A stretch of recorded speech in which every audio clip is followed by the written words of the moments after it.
7 വർഷം എയർലൈൻസ് ഫീൽഡിലുണ്ടായിട്ടും ഇപ്പോഴാണ് കേട്ടോ എനിക്കൊരു ഇൻ്റർനാഷണൽ ട്രിപ്പ് പോകാനായിട്ടുള്ള ഒരു ഭാഗ്യം ഉണ്ടായത്. അതും കല്യാണത്തിന് ശേഷം ഈ ഫ്രണ്ട്സിൻ്റെ ഒപ്പം.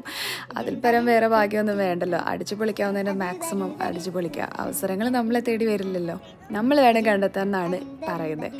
എന്താണെങ്കിലും ഞങ്ങൾ മൂവർ സംഘം ഫ്ലൈറ്റിൽ കയറി ഉറങ്ങി എഴുന്നേറ്റ് ലാൻഡ് ചെയ്തപ്പോഴത്തേക്കും എൻ്റെ പൊന്നി ഇവിടുത്തെ വ്യൂ ഒരു രക്ഷയുണ്ടായിരുന്നില്ല. ക്ലൈമറ്റ് പിന്നെ എടുത്തു പറയാനുണ്ട് കേട്ടോ, അത്രയും തണുപ്പായിരുന്നു. എക്സ്പ്ലോർ ചെയ്യാൻ പറ്റുന്നതിൻ്റെ മാക്സിമം ഞങ്ങൾ അവിടെ 2 ഡേയ്സ് എക്സ്പ്ലോർ ചെയ്തിട്ടുണ്ട്. അപ്പോൾ ഫുൾ വ്ലോഗ് ഇട്ടിട്ടുണ്ട്, കണ്ടിട്ടില്ലാത്തവർ കണ്ടു നോക്കണം. ഡിസ്ക്രിപ്ഷൻ ബോക്സിൽ ലിങ്ക് ഞാൻ കൊടുക്കുന്നുണ്ട് കേട്ടോ.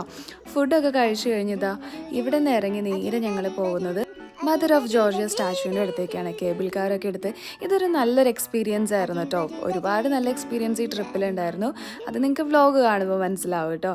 എന്താണെങ്കിലും നമുക്ക് വിസ ഓൺ അറൈവൽ ആയതുകൊണ്ട് തന്നെ എല്ലാം വളരെ ഈസി ആയിരുന്നു. ഓൾ ഫോർ യു ടീമും നമ്മുടെ കൂടെ ഉണ്ടായിരുന്നു. അപ്പോൾ വ്ലോഗ് കണ്ടു നോക്കാം. ബൈ.